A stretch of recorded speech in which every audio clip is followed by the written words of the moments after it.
Good morning class. आज का हमारा लेक्चर है मल्टीप्लेक्सर। इसको हम शॉर्ट में मक्स भी कह सकते हैं। मल्टीप्लेक्सर का एक कीवर्ड हमेशा याद रखिएगा, many into one. Many into one means इसकी बहुत सारी इनपुट होती हैं तथा इसकी एक आउटपुट होती है। अब हम देखेंगे कि मल्टीप्लेक्सर को अगर हम डिफाइन करें तो उसकी प्रॉपर डेफिनेशन क्या होगी। So multiplexer is a combinational logic circuit used to select only one input,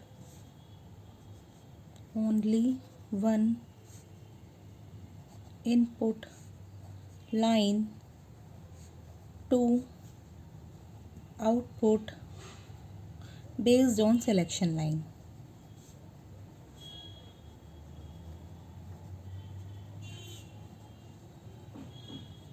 देखिए, इसकी डेफिनेशन से ही समझ में आ रहा है।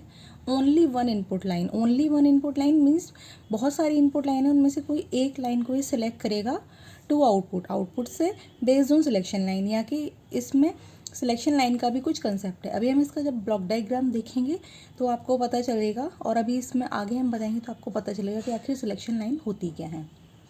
It has 2n input line, 1 output line and n selection line। देखिए, अगर 2n इनपुट लाइन है तो सिलेक्शन लाइन n होगी। इसलिए हम ये भी लिख सकते हैं कि input lines in mux must be less than equal to 2n, या तो 2n से इनपुट लाइन बराबर हो या उससे कम हो। Next is it is also called as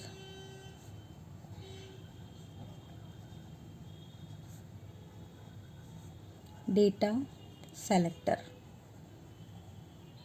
data selector क्यों कह रहे हैं?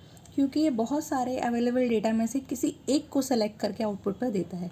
तो अगर हम मल्टीप्लेक्सर का एक ब्लॉक डायग्राम बनाएं तो आप समझ सकते हैं। देखिए, multiplexer has many input line, 1 output line and some selection line. If selection line अब n है, आपकी n सेलेक्ट लाइन है। For n select line you have 2n input line and 1 output line। इसको हम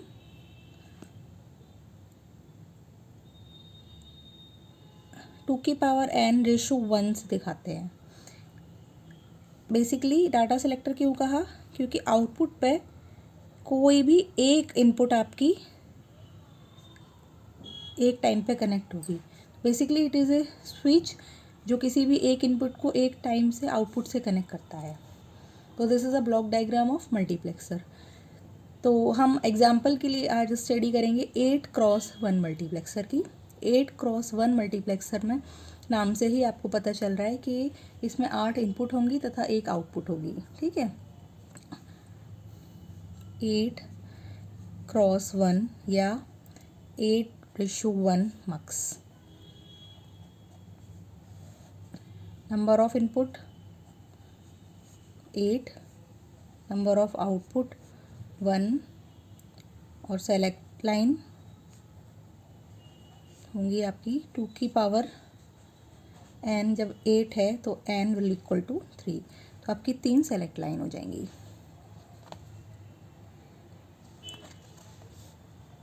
यहाँ इसका हम ब्लॉक डायग्राम बना देते हैं।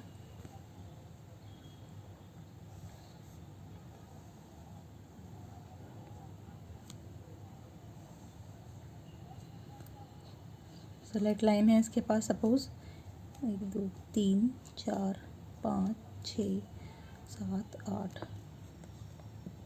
I7, I6, I5, I4, I3, I2, I1, I0, 3 select line है। S2, S1, S0, एक आउटपुट लाइन है। सपोज आप आउटपुट को Y से रिप्रेजेंट कर रहे हैं, दिस इज़ 8:1 मक्स। ठीक है, याद रखिएगा बस इसमें एक चीज़ कि सिलेक्ट लाइन में जो आपकी MSB है उसको लेफ्ट मोस्ट पे दिखाइएगा और LSB को राइट मोस्ट पे दिखाइएगा। अब हम इसकी एक ट्रुथ टेबल बना लेते हैं। मल्टीप्लेक्सर की एक खासियत होती है कि इसमें सिलेक्ट होने वाली इनपुट बेसिकली सिलेक्शन लाइन पर डिपेंड करती है, तो इसलिए हम इसमें as a input select line को लेते हैं और एज ए आउटपुट आपकी on the basis of combination of selection line एक एक इनपुट आपकी एक एक बार में आउटपुट पर रिप्रेजेंट होगी। ये चीज़ अभी मैं आपको डेटा टेबल बना रही हूँ, ट्रुथ टेबल, उससे आपको अच्छे से क्लियर हो जाएगी।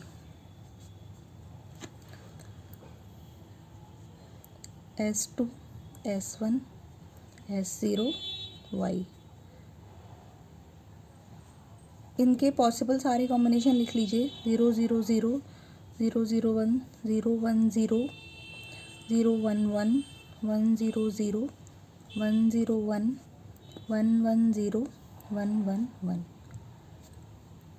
जब S2, S1, S0 तीनों ज़ीरो हैं तो इनपुट पे I0 कनेक्ट होगा।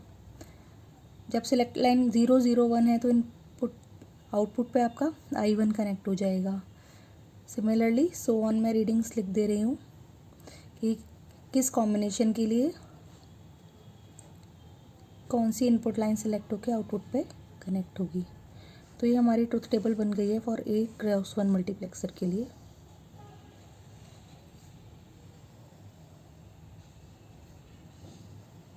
मल्टीप्लेक्सर में एक ख़ास बात है क्योंकि इसकी एक ही आउटपुट है।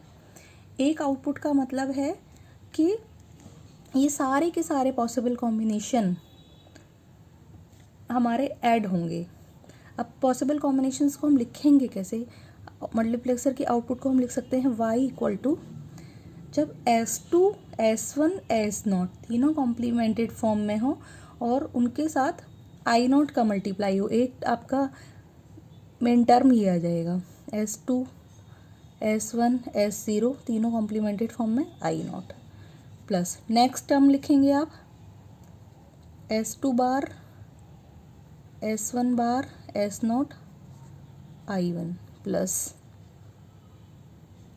S2 बार, S1, S0 बार, I2 प्लस S2 बार, S1, S0, I3 प्लस इसके लिए लिखिए S1 अनकॉम्प्लीमेंट, S2 अनकॉम्प्लीमेंटेड है तो S2, बाकी दोनों कॉम्प्लीमेंटेड होंगे। S1 बार, S0 बार, I4 प्लस इसके लिए S2 अनकॉम्प्लीमेंटेड, S0 complimented, S1 complimented, S0 अनकॉम्प्लीमेंटेड, S2, S1 bar, S0, I5 plus S2, S1, S0 bar, I6 plus S2, S1, S0, I7। So this is the expression. ये मैंने यहाँ लंबा लंबा लिख दिया है, आप इसको ऐसे भी लिख सकते थे। तो ये बेसिकली आउटपुट का एक्सप्रेशन है आपका 8x1 मल्टीप्लेक्सर के लिए। मल्टीप्लेक्सर में आप देखिए कि सारे टर्म ये एंड टर्म्स हैं, सारे ये सारे बेसिकली मिन टर्म्स हैं जो बाद में ऐड हो रहे हैं, यानी कि ये बेसिकली एक सम ऑफ प्रोडक्ट इक्वेशन है। तो पहले आपको प्रत्येक प्रोडक्ट टर्म को एक्सप्रेस करना है और बाद में सारे टर्म्स को जोड़ के एक और गेट के द्वारा आप फाइनल आउटपुट प्राप्त कर सकते हैं। तो इसका हम डायग्राम देखेंगे कि कैसे बनेगा।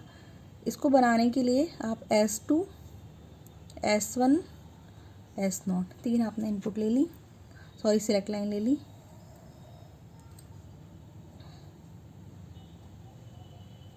यहाँ पे आपको इन्वर्टेड फॉर्म मिल जाएगी।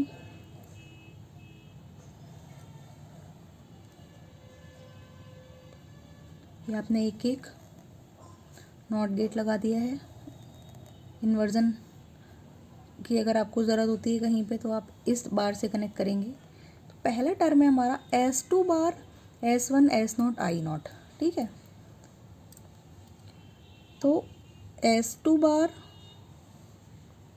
S1 बार, S0 बार और I0 आप एक्सटर्नली दीजिएगा।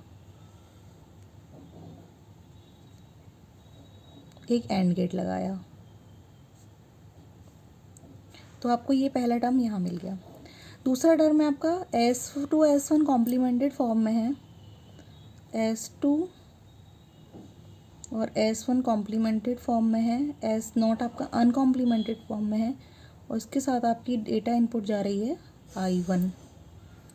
यहाँ पे एक एंड गेट लगा लिया आपने। नेक्स्ट है आपका S2 बार S1 S0 I0। तो S2 bar S1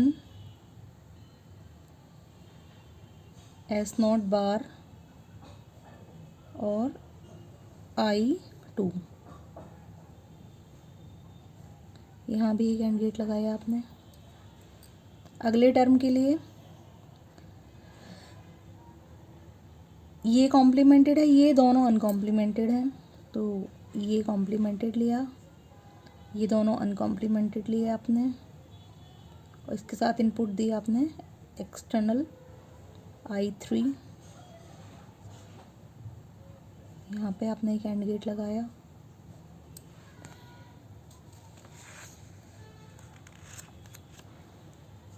next is I4 में S2 अनकॉम्प्लीमेंटेड है और ये दोनों कॉम्प्लीमेंटेड हैं आपके, उनके साथ इसको मैं एक्सटेंड कर ले रही हूँ।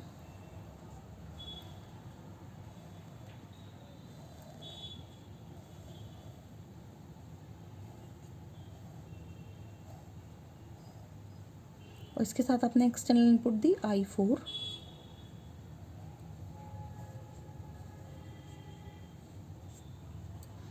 उसके बाद I5 के लिए 1 0 1, तो S2 अनकॉम्प्लीमेंटेड, S1 कॉम्प्लीमेंटेड,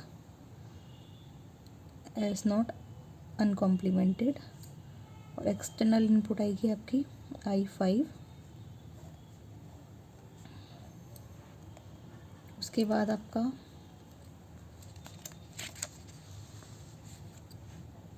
ये यहाँ से हम देख लेते हैं I6 और I7 के लिए।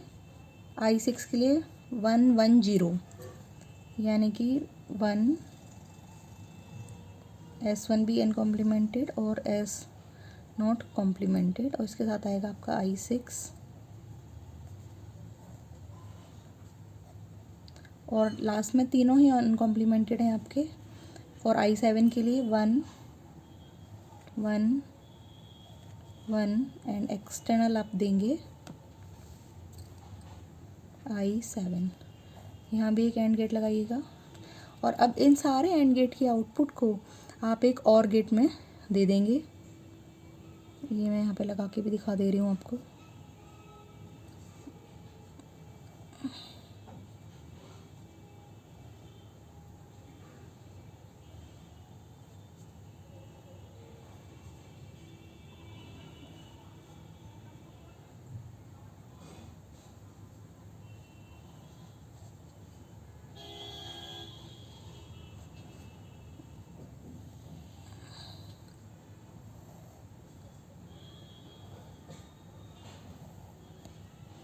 So this is your final output Y। तो इस तरीके से आपने इन सभी एंड गेट की इनपुट को, क्योंकि यहाँ पे प्लस प्लस के साइन थे आपके इस इक्वेशन में, जब आप और गेट पे दे देंगे तो आपको फाइनल Y का एक्सप्रेशन मिल जाएगा। तो this is a circuit diagram of 8x1 multiplexer. और अब आपको समझ में भी आ गया होगा। पहले आप number of input output define करेंगे, उसके बाद एक ब्लॉक डायग्राम बनाएंगे आप, उसके बाद आप ट्रुथ टेबल बनाएंगे एज़ पर रिक्वायरमेंट। वहाँ से आपको एक SOP फॉर्म का इक्वेशन मिलेगा मार्क्स डिज़ाइन करने के लिए, और उसके बाद आप as per your output equation आप फाइनल सर्किट डायग्राम ड्रॉ करेंगे। So this is the logic diagram, logic circuit diagram for 8:1 marks. तो आई होप आप सब कुछ समझ में आ गया होगा, लेकिन फिर भी अगर आपको किसी स्टेप पे कोई कन्फ्यूज़न है तो आप मेरे से पूछ लीजिएगा। आज के लिए थैंक यू क्लास।